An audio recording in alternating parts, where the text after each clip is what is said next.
Welcome everybody, my name is 𝐏𝐨𝐬𝐧 and this is the Market Meditations podcast. We chat with fascinating people from around the world to extract mindsets, routines, stories and habits to help you build richer lives. Meditators, today we have with us Jameson Lopp, the CTO and co-founder of Casa. He is one of the foremost experts in privacy and security in the cryptocurrency space. He's solving and finding security flaws for both the individuals and the large enterprises as well. There's so much value add in this episode. I highly recommend you listen and apply the advice he gives. Before we jump into this episode, don't forget that I send hand-picked market news, insights, and education to over 6,000 traders and investors 3 times a week. To get access to this, all you have to do is sign up to 𝐿𝐴𝐻𝐴.substack.com.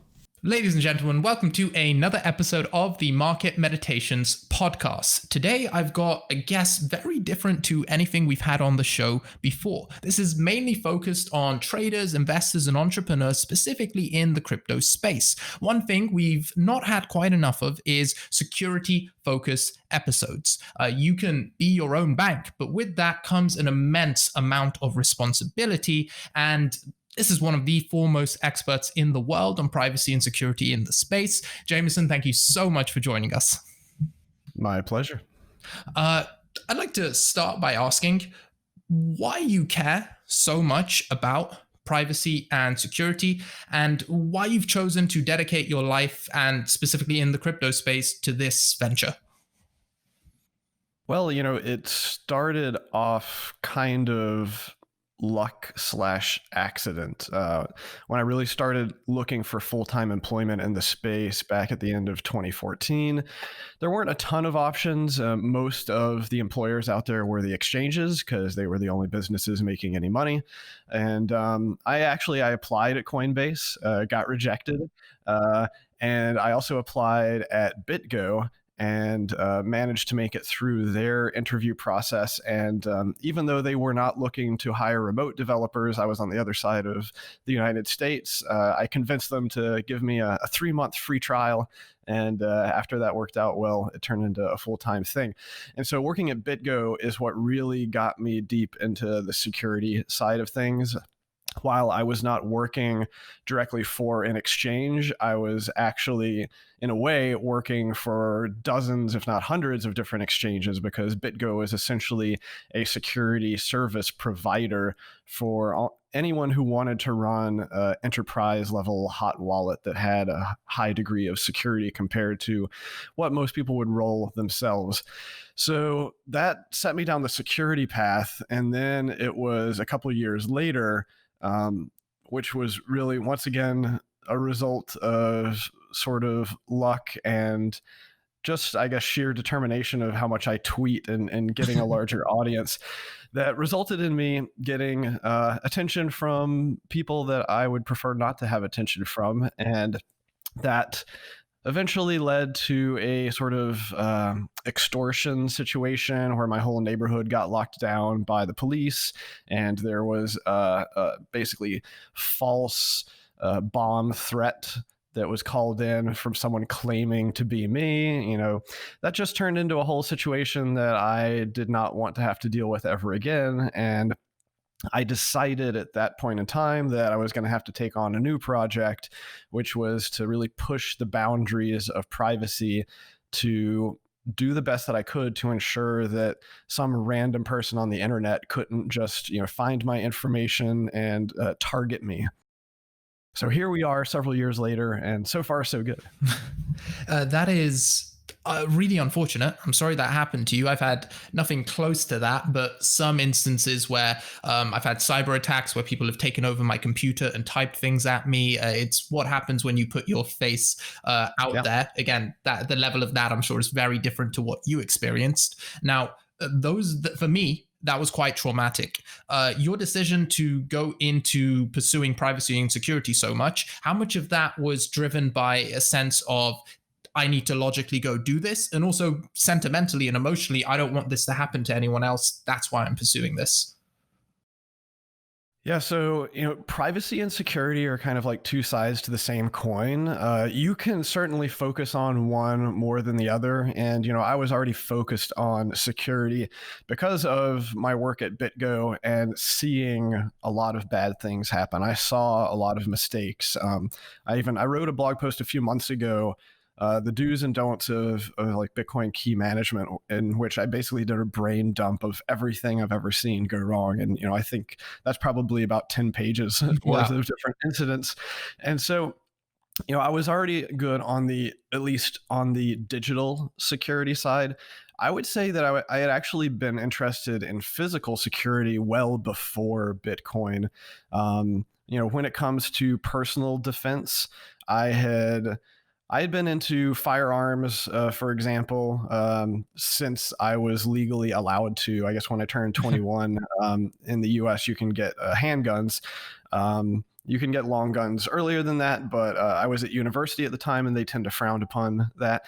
So I started off, with firearms, which is common in America, and eventually I felt like I wanted to go further, and I took about 2 years of instruction with 𝐉𝐸, in which I learned blade and stick training and hand-to-hand combat, and that was a really good experience, not just because it showed me how to both offensively and defensively use non-firearm weapons, because even in America we don't always have a gun on us. There are a lot of places you can't take guns, but it showed me what my physical limits were, and it made me realize that if you have the right mental attitude, you can do a lot more than you probably believe that you can. And that was definitely the most grueling experience that I ever went through. Some of the sort of end of level course challenges that I had there, I felt like I was going to die essentially. Wow. They were like 3 hour long, 110% of everything that you were capable of doing. Basically like military basic training type of stuff, where they were just trying to break you mentally. Yeah. And so, I found that side of things very interesting, and I think you can then apply those concepts to many other things in your life. And so, you spoke earlier about how you mostly talk to traders and entrepreneurs and whatever, and regardless of what your vocation is or what your hobbies are and you focus on, I think that getting yourself into the perseverance mindset and the ability to accept failure and learn from it and move on and realize that even usually like the worst thing that has ever happened to you in your life it's not the end of your life. If you're still breathing, you can still learn and keep going. So it's a fairly long diatribe there, I guess, of how I kind of got sparked off into the mindset, and over the years it has just sort of morphed into applying that mindset to a number of different things. And so, I've had other incidents that are personal to me that I've considered opportunities. Getting swatted was a terrible day in my life, but I I actually believe that the attacker did me one of the biggest favors that he could have, because if anything, like that has resulted in me researching and learning more about this whole new sphere than I had ever anticipated happening. And then when I turn around and I try to educate people about that, that has only, I think, resulted in my prominence growing, at least in the security and privacy mindset space, because a lot of people who do this, they're not the sharing types. And that's something that will probably come up again as we're talking about security, is that for some reason, even a lot of security minded and privacy minded individuals have this belief that security through obscurity has value. If I can't tell people, at least generally, what I am doing to secure myself and to make myself more private, then I'm just relying on the hope that they don't find out what my techniques are. And that's very weak, brittle type of security. Wow. Okay, there's so much there for me to address. Normally, I interrupt in the middle, but every talking point was so interesting, I couldn't stop. So it seems like it wasn't a sentimental decision for you. It was something that has always been a part of your personality and something you've been serious about even before crypto. I love that you mentioned Krav Maga as an example. One of my closest friends is actually the special forces trainer for the trainer for the Israeli Special Forces, Krav Maga, and I've trained with him. So definitely not top tier stuff, but lots of fun. And I see the value. It's very much not a martial art. It is a self-defense. And what you went on to next about mindset. One common theme we've had on this show nonstop, whether it be traders, investors, entrepreneurs, CTOs, CEOs, whoever is successful in anything they do, it all stems from mindset. And I actually wasn't expecting to see, even with security, that this stems from mindset as well. Having the right mindset, the perseverance to get attacked and then come back stronger every single time. It is, whether it be a trading mistake where you lose a lot of money or a security mistake where you get hacked, whenever it happens, it could have happened later when you had a lot more to lose, a lot more money, or it could have been a lot worse. So it's almost a bit of a blessing when it does happen. Now, I've commented on a lot of what you said, but I'd like to go back to the very start, something you mentioned, which was that security and privacy aren't the same thing, but they do coexist. And then you also mentioned how with privacy, every decision you make has an opportunity cost. So it's not just privacy increases. There's got to be a financial cost, a mental cost, a freedom cost. What are the differences between security and privacy? Can one exist without the other? And how do you find balance?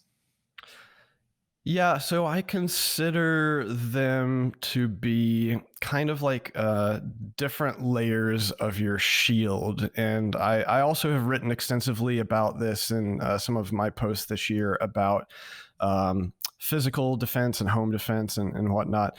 And security is like your shield that you're actually holding, where someone is attacking it, and that security mechanism, whatever it is physically or digitally just blocking them. It's a firewall type of mechanism. I consider privacy to be kind of like an outer layer. Consider it like a moat, or a barbed wire fence that's further out on the perimeter. And if you have really strong privacy, then an attacker won't even be able to get to your security. Like, they won't be able to find that real final layer of defense to attack it in the first place.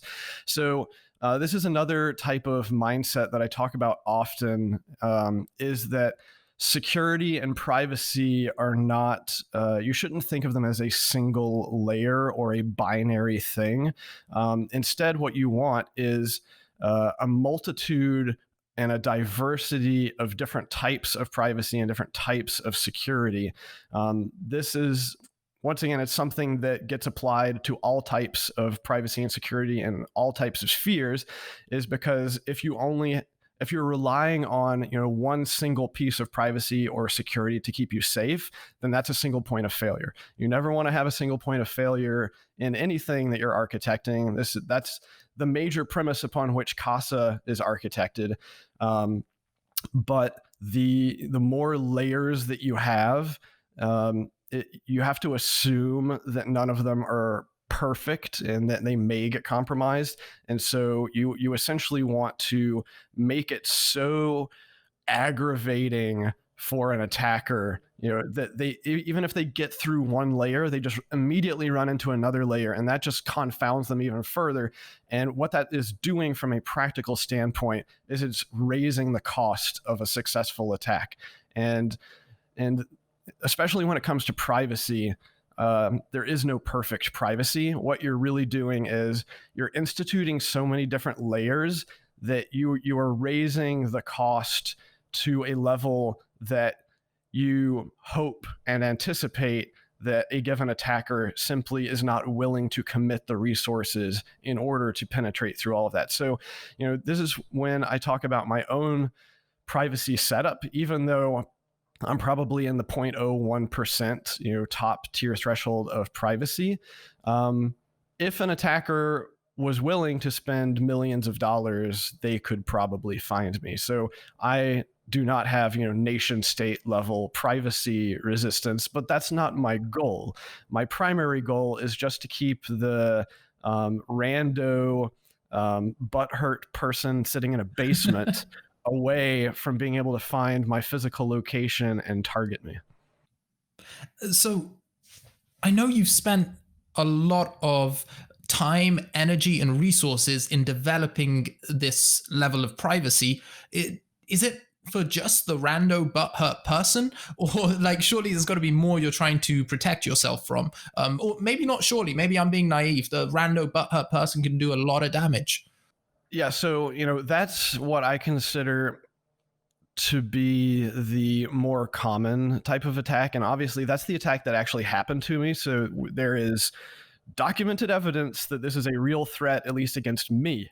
And I would say that's a real threat against anyone who is prominent and has tens of thousands, but definitely if you have hundreds of thousands of people in your audience who are paying attention to you, because it becomes a numbers game at that point. This is not a unique problem. It's a problem that any celebrity and politician has had to deal with going back throughout human history. Really, the difference now is that it's the cost of someone reaching out to you has become so much lower just due to the internet, the ability for information to flow so cheaply, that attack cost has gone to almost zero if someone has the right skills. So obviously there are plenty of other potential threats. And, when I extrapolate out, I have a repository where I keep track of all of the known physical attacks against people in this space. And there is a very strong correlation between the exchange rate and the amount of physical attacks that happen, especially with the recent Ledger leak of 250,000 physical addresses. I'm very interested to see if we get a big spike in physical attacks.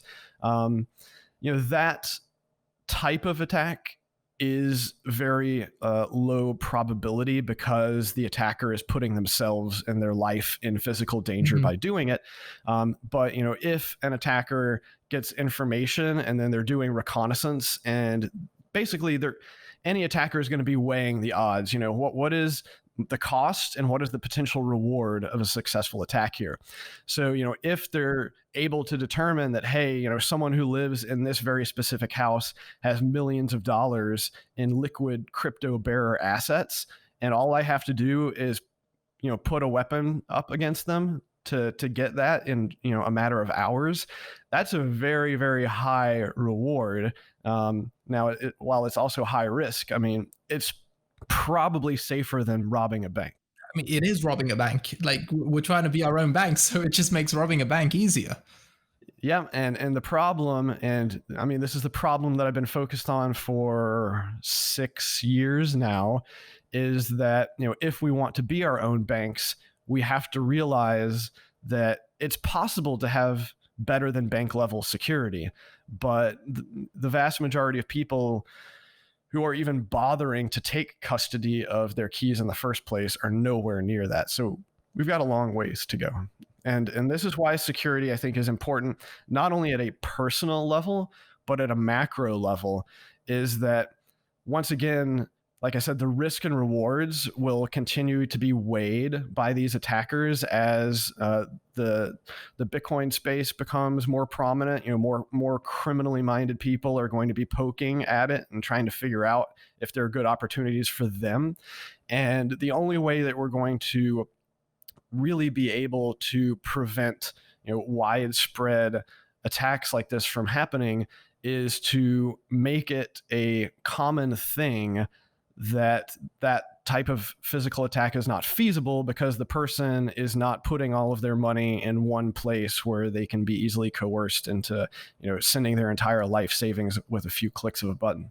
I think I heard you say this. Even if we protect our keys and make sure that it's impossible for anyone who gets into our home to take them, aren't we relying on them believing us that we don't have it. So simply the fact that we own it and it is known that we own that puts us in severe danger. And what would the solution be around that besides investing a whole lot into your personal security when you become your own bank, which almost puts an argument away from crypto, and that could be a significant inhibitor to mass adoption.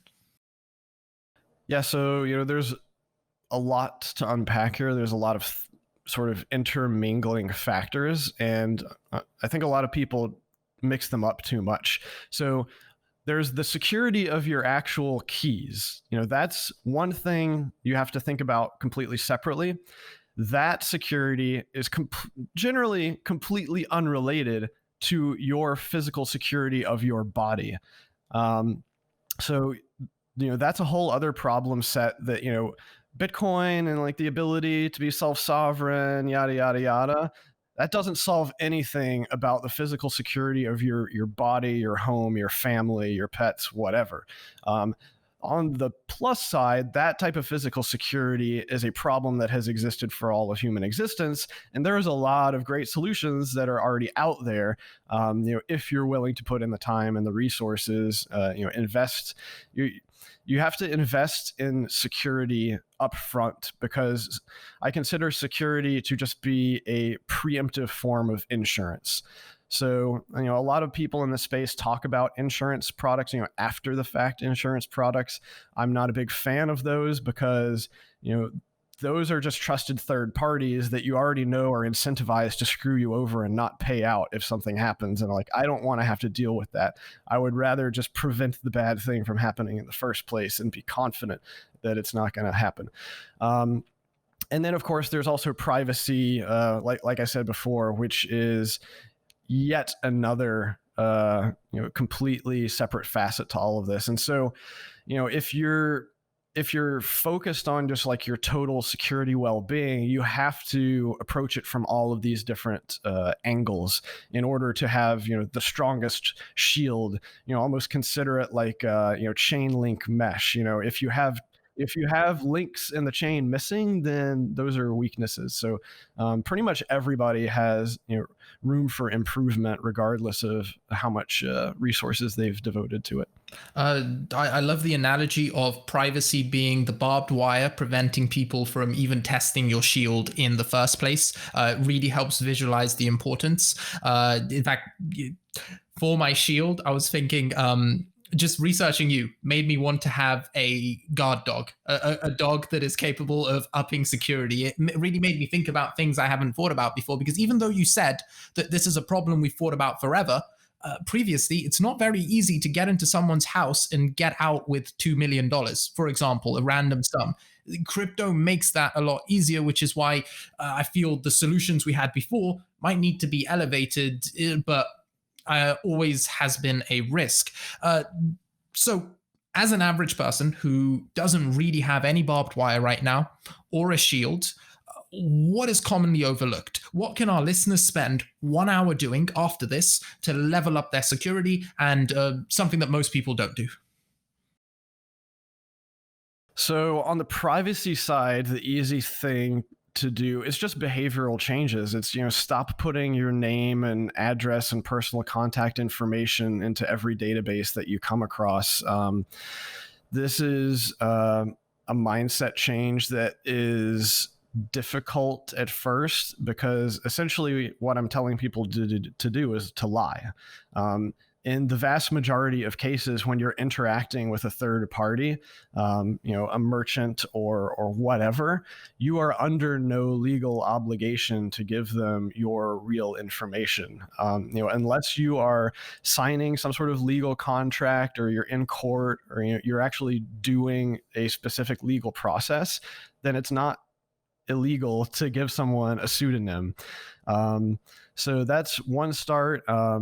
If you want to actually protect your physical address and phone number and stuff, then you need to start figuring out how to use proxies for everything. And this is the way that privacy works as a shield, is that you're using proxies to put another layer of obfuscation between your actual information and and whatever you're giving to a third party, because any information you give to a third party, you should assume is going to eventually leak.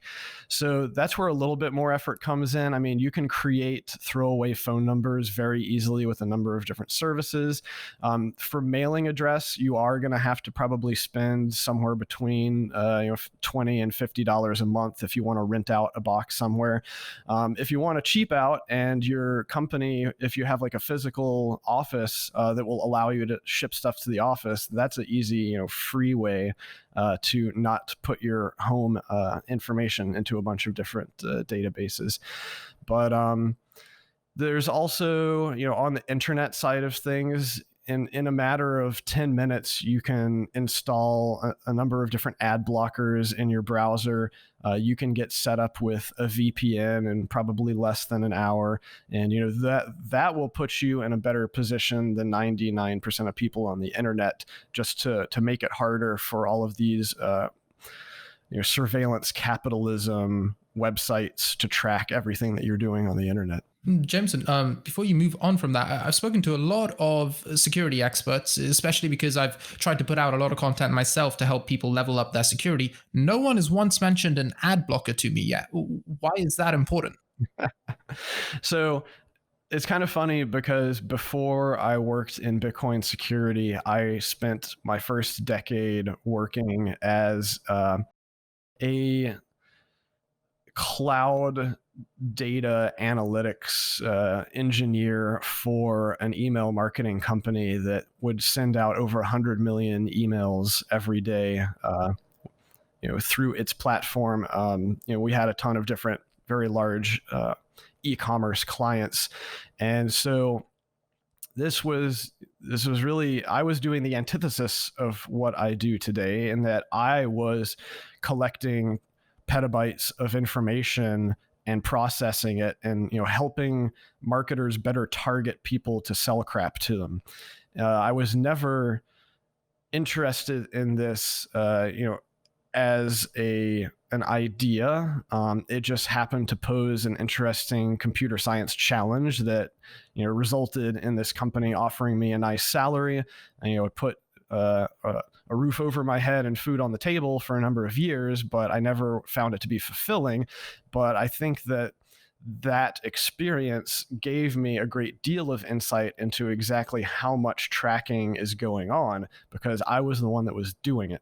So it's very easy to stop that tracking. Like I said, there's plenty of tools out there, and it doesn't take more than a few minutes to get set up with them. But even that minuscule resource commitment of a few minutes is well beyond the vast majority of people on the internet. So these surveillance capitalism engines don't really have anything to fear from those ad blockers, because it's only the people who actually think about privacy in the first place that are going to bother. Well, that's fantastic. I'm going to add that to every resource I currently have. What I try to focus on is the no-brainer, easy steps, which you have no reason not to do, because it's very hard to convince people who haven't ever been hacked or suffered some sort of serious security threat to go set up a proxy address or spend X amount of times to get their mail posted X somewhere else and get it a day later. That sort of thing is really hard to communicate, but install an ad blocker, install a VPN, that's pretty easy to get people to do relative to that. So actually moving away from the simple solutions, if on a macro level you want to solve all of this, how much would it cost to get someone to handle it all for you? Can it even be done without a time investment for those who have the money but don't have the time? Well, yeah. So, like I said, most of this stuff, it's the same type of problem that celebrities and politicians have to deal with. So there are certainly services out there that will hook you up. I mean, if you've got the money. I've never priced them out myself. The only one that I've ever actually looked at was Michael Bazzell, who he wrote the book that I recommend everyone reads, which is Extreme Privacy. The second edition of that just dropped, and it was like twice as long as the first edition. I think it's like 550 pages. He offers a bespoke service I have no idea how much it costs. I would expect to pay at least $100,000 to get like a full setup. As I have said, I think that I spent around $30,000, and most of that was in legal fees. I spent, $5,000 to $10,000 testing my setup, hiring private investigators to, spend a week trying to track me down, and then I have a lot of ongoing expenses. I think if you exclude the fact that I have like decoy, physical, like actual physical apartments and stuff, some of those are needed for like driver license information. I probably spend $500 to $1,000 a month on all my different privacy related services. So 100K for a one-off cost, and then a recurring cost to get that sort of privacy. But that's just the financial side. What is the emotional or non-financial cost of this? I imagine you've had to sacrifice seeing certain friends or family at certain times or occasions simply because it's a security risk. And I could be wrong. Please correct me if I am. So, I've worked remotely for the entire time I've been working in Bitcoin. So, I've worked from home for 6 years now. So that already drastically reduced my like physical interactions with folks. And then, a few years ago when I burned down my whole life and moved away, that was me cutting ties with all of the friends and family that I had, spent the past 15 years around. So that was a major thing. Then, deleting most of my social media was another big thing. Facebook, all Facebook related services. So sometimes I will get a random email from someone who's like, "Oh, hey, I hadn't seen you post anything in a few years. What happened?"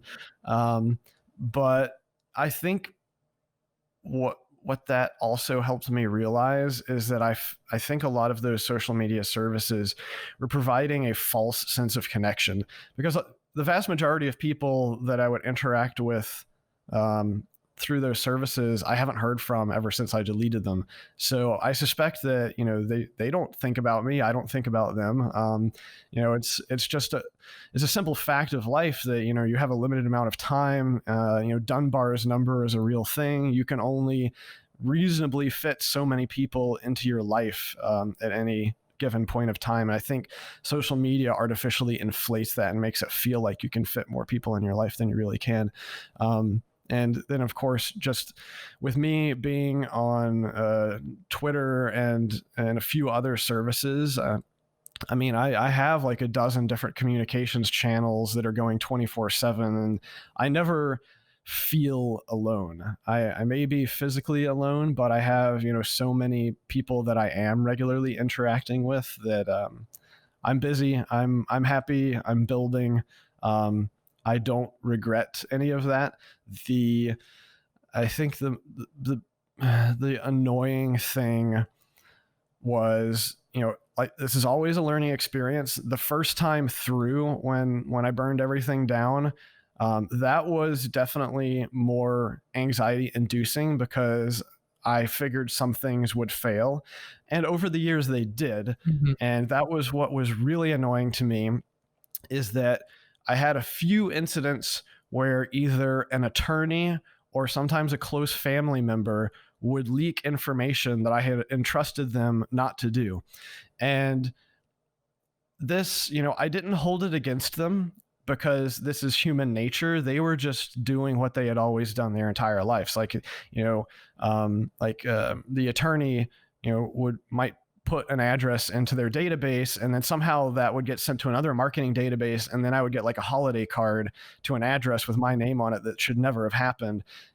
Extremely frustrating for me to then have to go, be like, what the hell is this? How did this happen?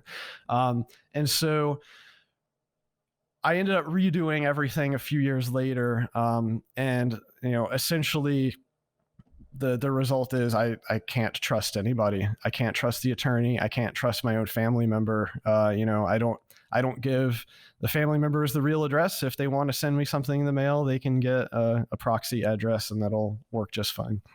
I guess that is the one sacrifice that you've mentioned, even though with a lot of the other ones, it seems to be a bit of a blessing, like with Facebook, finding more real connections, focusing more on things you actually care about. And a lot of these things people are attached to, once you lose them, you realize you never wanted it or liked it that much in the first place.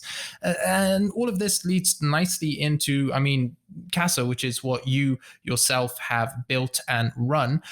Could you tell us a little bit about the services you provide and what it does? Yeah, so the best way to think of Casa is that we are helping people be their own bank. We don't want to be people's banks, but we want to provide user-friendly software combined with a high level of service, almost like a private banker level of service, so that someone who has a great deal of wealth that they're storing in Bitcoin and wants to self-custody, if they see the value in that, but they don't have the time, or they don't want to invest a lot of resources to figure out survey the entire ecosystem, go through all of these security best practices that I've been learning for 6 years. That is where the real value comes in, is we are providing, from a technical level, a multi-signature Bitcoin key management solution. But a lot of people don't even really know what that is. It's easier just to describe it as we're providing a mobile app interface that is as easy to use as any of the mainstream apps like your Facebooks and whatnot. But what it's really doing on the back end is helping you maintain a distributed set of keys that, with enough of them combined, can be used to unlock and spend your Bitcoin. And it's the way that these keys are stored and the guidance that we give you for setting up and managing them is how you get yourself into an architecture in which it is robust against single points of failure. If you have a key get lost, stolen, damaged, whatever, then it's no longer a catastrophic loss. We actually have mechanisms built into the system that make it really flexible. So you just go buy a new hardware device or buy a new phone or whatever, and you can reconstitute your key set, bring yourself back up to full security. So this is, I would say, a very different model than most Bitcoin wallets out there. The vast majority of Bitcoin wallets are free software. You download it, you run it, you figure it out. If you're trying to get support for them, you'll be lucky if you can get email support in many cases. In other cases, if you are able to get some level of support from a company, the response times may vary, especially if it's during a bull run when there's a lot of people getting onboarded. And I would say really what you're paying for at Casa is a level of support that we try to be the best in the business. We prioritize a lot on keeping our support system flowing and getting response times to our premium users in a matter of hours rather than days or weeks. So very much based on all the philosophy you've been sharing, the multi-sig removes that single point of failure and employs something I like to do a lot is, if I get hacked, make sure I'm still okay anyway. Or if someone breaches anything, I need to still be okay anyway. And you're definitely someone I'd want to trust with my security, Jameson. You seem to know more than 99.9% of people on the topic and have applied it to your own life. The one thing I'm very curious about with Casa is you can't run the whole thing yourself. So that means you have to trust other people to carry out these same philosophies that you believe in. How do you vet the right people, and what measures do you put in place to make sure that even the Casa employees can't do anything to compromise the security of your customers? Yeah, I think I have people come to me and ask if I do consulting services from time to time. And my response is generally, Casa is my consulting service. And what I'm trying to do here is to scale what I could do on my own, but, scale it out so that we can service much higher volume of clients than I would be able to on my own. So I'm kind of trying to reproduce myself and my philosophy and my security knowledge. So, you know, we we have I would say it's not a particularly unique hiring process, but there is a philosophy to hiring that A players want to work with A players. And so the most important thing you can do, especially when you're starting out with a very small company, is you have to realize that your culture and your ideology get baked in really early. You have to define them and keep them as strong as possible, because the likelihood of the culture weakening or changing as more people come in, that's kind of what you have to guard against. If you're bringing in people who don't align very strongly with your ethos that you started the company with, that's when you risk eroding it, having people start to try to subtly change things.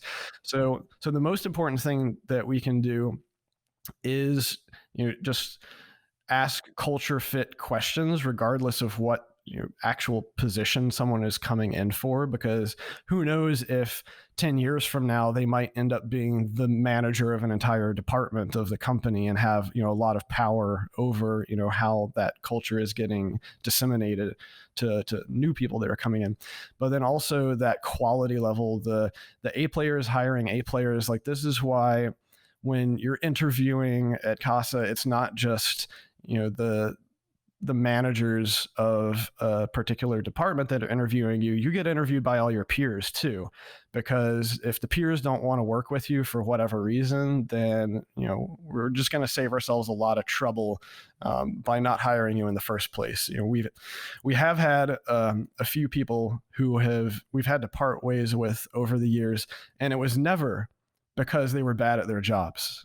It's always been culture and personality issues. Another recurring theme where it's way more important to hire the right people for the company than the right people for the job. And Casa, I would have thought, would be a very unique set culture, given the importance of each member of staff in there. And sorry to repeat a question, but how do you protect, besides the hiring process, are there measures in place where like no one employee can compromise the security of customers? If you're comfortable answering that. Yeah. No, I mean, this is important. So it actually starts from a very fundamental level with our key architecture, and any given key set that someone sets up with Casa only ever has one out of the N keys. So our premium tiers have a 3 of 5 and a 3 of 6 multi-signature setup, which means there's 5 total keys, and you need 3 of them to add signatures to a transaction in order for it to be valid and accepted by the Bitcoin network. Now, only one of those is held by Casa, and even when I say held by Casa, it's completely offline. We don't keep keys on any of our servers or in any of our databases, because we assume, even though we have very strong multi-layered security, we have to assume that they might get compromised because they are connected to the internet. So those keys are only held by a handful of security officers. There's once again a variety of multi-layered authentication processes, and also internal processes like time delays around being able to use that key to add a signature to a customer's requested transaction. There are also just access control. I mean, a lot of this stuff is common cybersecurity stuff. It's not like crypto specific. Like that's the main crypto specific part. The rest of it is just using like principles of least access, such that only a tiny number of people have access to given production systems. If they do access them, then we have alerts that go off so everybody else knows what's happening. Access to pretty much all of our critical systems is gated by a number of things. Most importantly, physical hardware, specifically YubiKey devices. So, if you want to get into certain systems, you're going to have physical possession of one of a handful of YubiKeys. So that does a really good job preventing external attackers.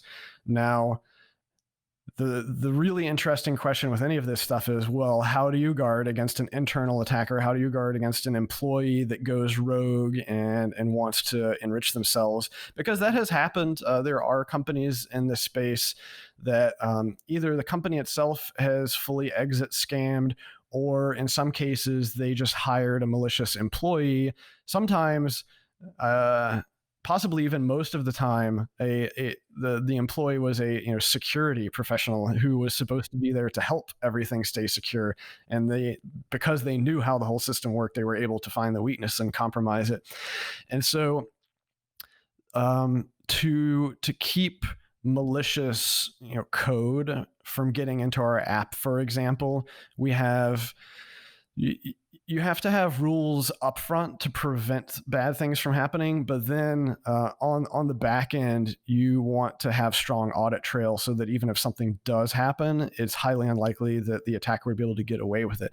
So on the front end, like with all of our coding and development and deploy processes, we once again employ YubiKeys so that all of the code has to be cryptographically signed from an authorized GPG key that is stored on a YubiKey. So very hard to fake code.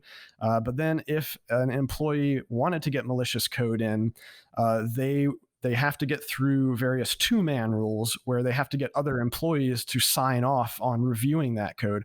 So, no single rogue employee would be able to get away with getting bad code out. There's then additional two-man rules around the actual deploy process where non-engineers have to get involved and have to cryptographically sign off on like the creation of our mobile app builds in order for those to get pushed out to the store. So, I'm sure I'm leaving out a number of things, but the whole point is, once again, it's no single gate. It's no single security mechanism. There's layers and layers upon security, and then even if somehow all of those layers get compromised, what we're doing is we're creating cryptographic attestations at many of these different levels, so that we can say, well, this employee did this at this time, so that if we had to go back and do some sort of forensic examination, we'd have very strong, mathematically compelling evidence of who was the perpetrator. So, and all of our employees know that. Yeah. So, they're not going to put themselves in that position because, they're not going to get away with it. Incredible. I wasn't expecting anything less. Unsurprisingly, you guys have thought of everything. Okay, Jameson, so we've spoken a lot about privacy and not that much about crypto itself. Do you think Bitcoin will ever reach complete privacy? Because it's not the most private store of wealth out there. Yeah, so there are some conflicting principles at play here. Specifically, what I think we've learned over the past few years is that the ability to easily audit the monetary supply is throwing out a number of what I would consider extremely strong privacy features that could be added to the protocol. When we talk about some privacy-centric coins like Monero, Zcash, and whatnot, it becomes more difficult to audit them when you can't actually just sum up the values of all the coins really easily. So Bitcoin probably will not implement, things like zero knowledge, proofs, or complete shielding of the values that are being sent.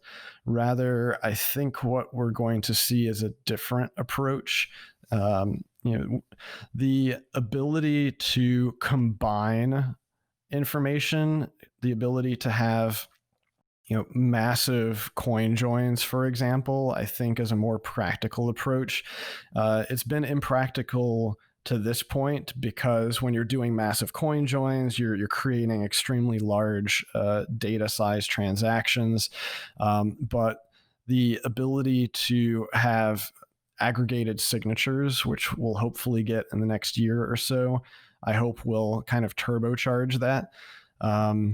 There's also work being done, on second layer protocols. You could feasibly have stronger privacy on those layers because you don't have to. You're no longer constrained to work, within the specific consensus mechanisms of Bitcoin. You have a lot more leeway in what you can do. You're essentially creating your own protocol. So, that has, I would say, been one of the more frustrating aspects of Bitcoin. Obviously, we want Bitcoin to be the perfect money, but then you run into conflicting trade-offs when you're trying to do different things. And that kind of like goes back to the scaling debate. Is everybody wants Bitcoin to be lightning fast and extremely cheap and extremely easy to use. Like, we want it to be perfect, but whenever you try to push the protocol in one direction or another, you're usually leaving something else behind. And due to the nature of how difficult it is to get consensus changes into this system, that's why I believe that the sort of game theory behind all of this, it doesn't necessarily lead to an outcome where we end up with perfect money. I would say it results in a system that converges on changes that are the least harmful to as many people as possible, not necessarily the best for everyone, but the least harmful for everyone. And it's hard to like quantify or predict exactly how that's going to play out. But I would say that, especially from seeing the result of the scaling debates and other protocol changes over the years, that just seems to be what you get when you have a system where the default governance of the system is veto. The default is no. I would say the strength of Bitcoin from a protocol change perspective, it's kind of like the strength of not having to do anything and to be able to ignore proposals. You don't have to take action. You have to be convinced to take action to accept changes. And that's why I gave a very lengthy talk a few years ago, which I called I think I called it blockchains for inverting bureaucracy with blockchains.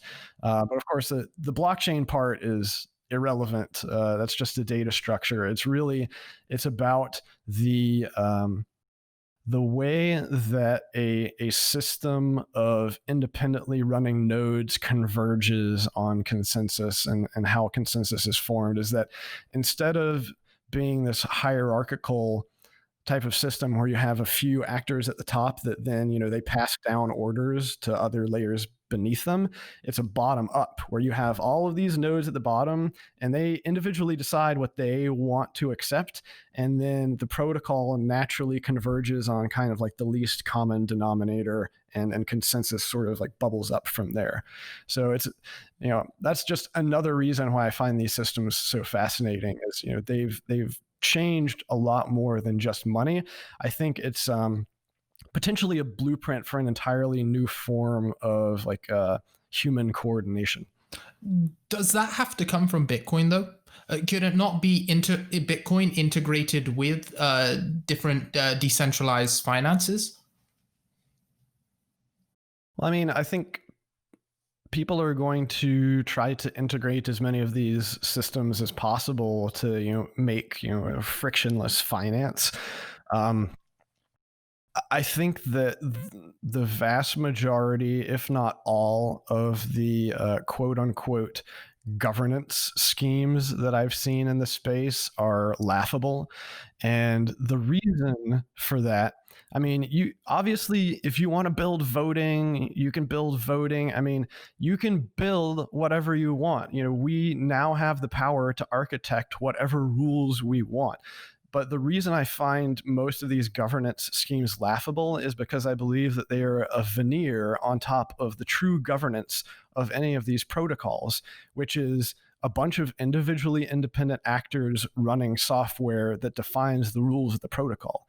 So to be more specific, you can build a protocol in which people are using tokens to vote on whatever aspects of maybe distributions of other tokens in the protocol or whatever.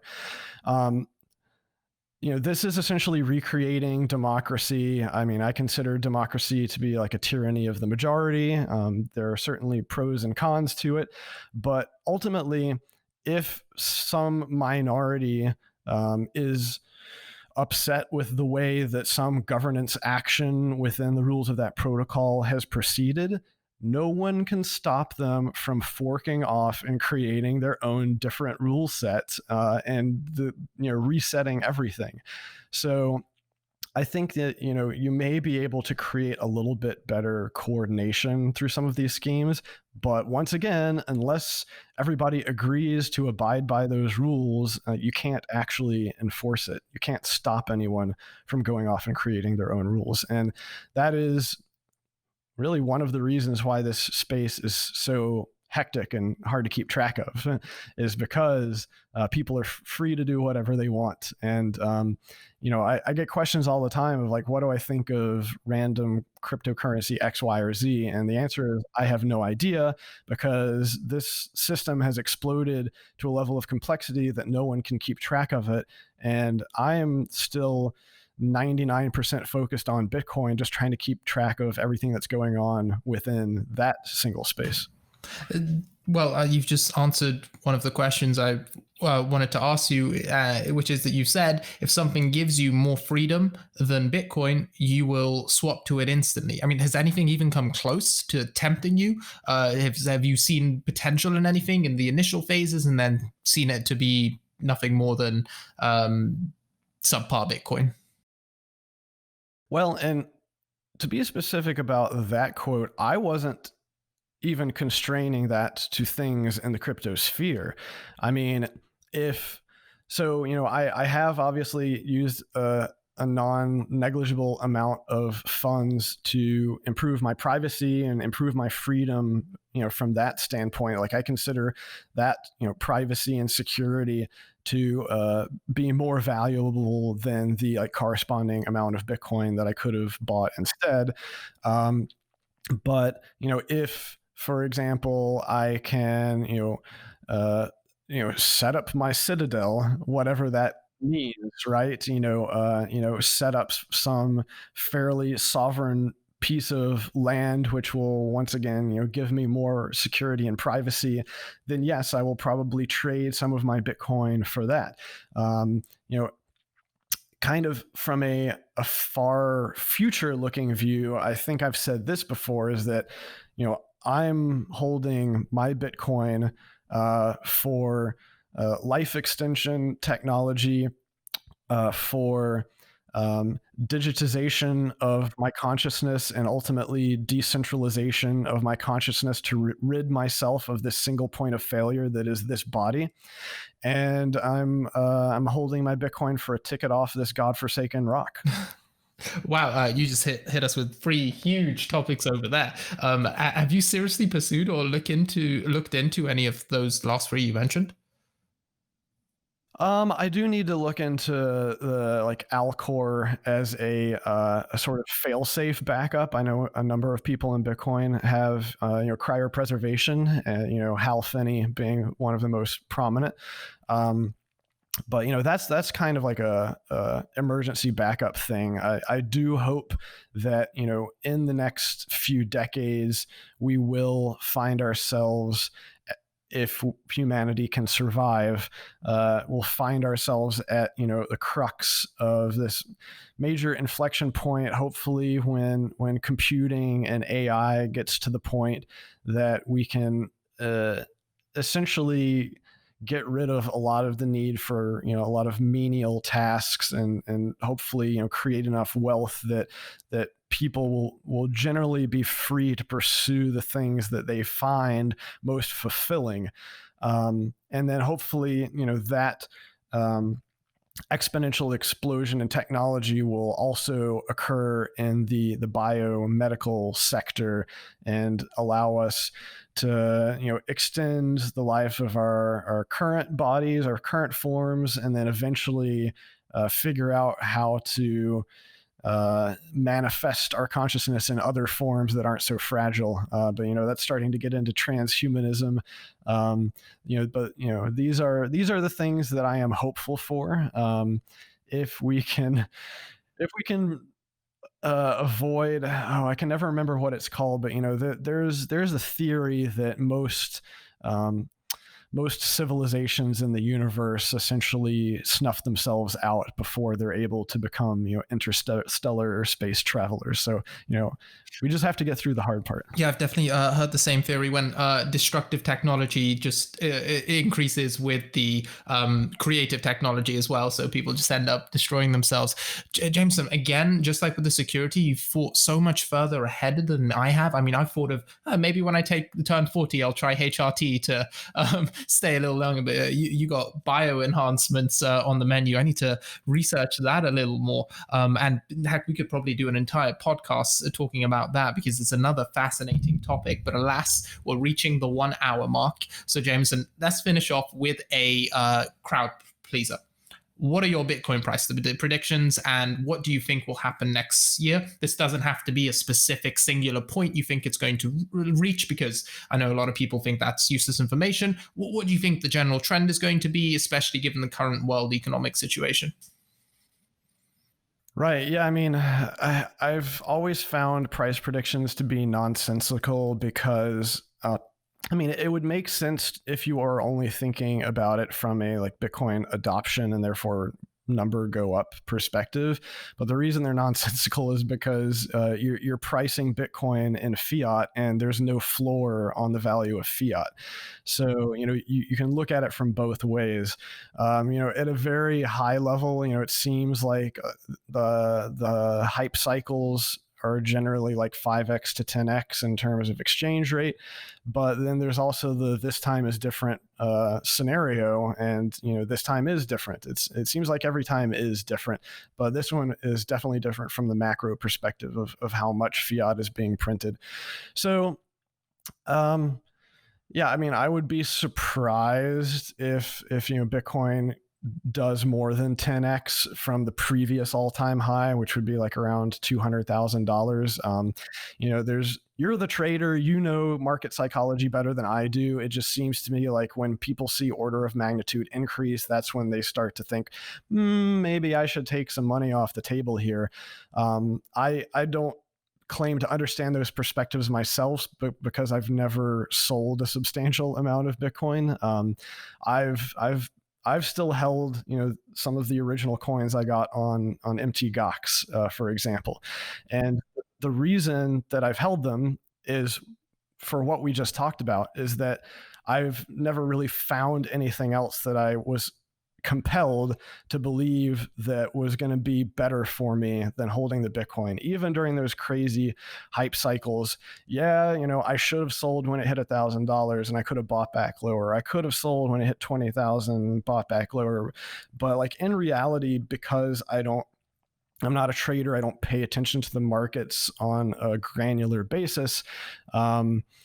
I didn't have time. Like I would have missed those things. Like, the exponential blow-offs happened so quickly in a matter of days, if not hours, that me trying to time them is actually impossible in my current setup, because I don't have direct access to enough keys to move the coins in the first place. So, Casa is also good for hodling from that perspective. You're not able to panic sell.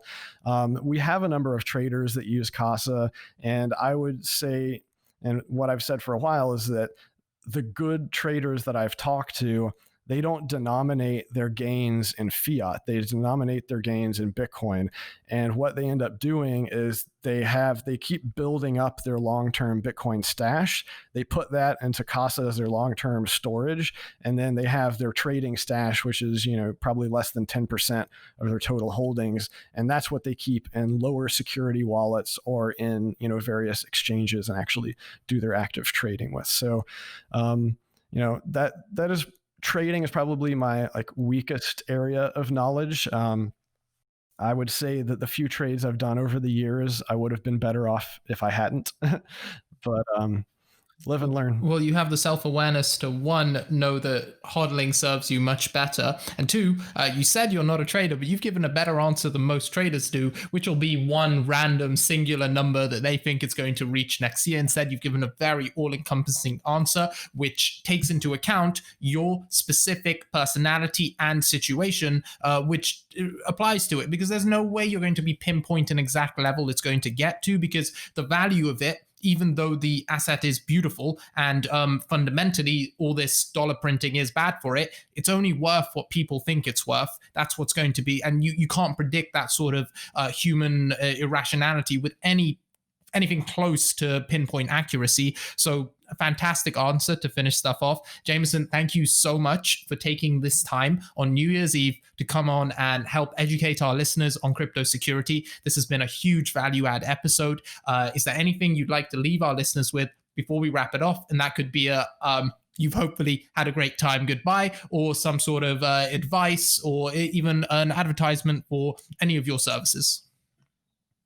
Yeah, I think one thing we didn't really get to talk about is just wealth in general. And that, this is something I also haven't spent a lot of time looking into, but I'm starting to look into it now. And it's once again, it kind of goes back to why I didn't sell a lot of my Bitcoin for fiat during previous run-ups. And it's a question of, what is the point of this wealth? Let's say that you're in the crypto ecosystem and you've gone through a whole bull cycle and your wealth has exploded by an order of magnitude or more. This can be very overwhelming. I think it's a good example of why so many early holders don't have much of their Bitcoin left, is because it's just too tempting to trade it for something else. You feel overweight in Bitcoin as an asset. You feel like you have to diversify. But what I'm starting to think of now, just at a higher level, is that the point of wealth is to be productive and is to serve society. It is to create a legacy for yourself. The point of wealth is not a circular, logical thing of to make more wealth. What is the point of that?